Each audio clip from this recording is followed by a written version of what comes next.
میگن کار اروپا توش حرف نداره به خاطر این. ببین یه خط خیلی کوچولو حتی با درسته دیده نمیشه، به خاطر این ما کل پنجره رو میشکنیم، یعنی دیگه به درد نمیخوره.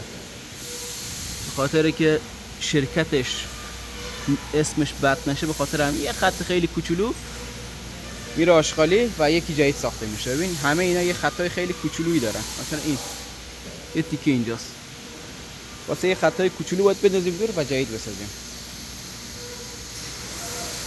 با این دستگاه برش میده، برش ها رو انجام میده، اون برم جوش میده دیگه اینا رو با هم دیگه. الانم ببین همه رو زدیم شکوندیم، برم داره برشکاری انجام میده دیگه. همین دیگه این همه رو شکوندیم. داخل اینا همه آهنن، باید اون آهنا رو در بیاریم. این آهنا رو میگه، اینا رو باید ما در بیاریم. شماراش از اینجاست، باید درش بیاریم و اون بر داخل آشغالی میذاریم میشه برای بازیافت.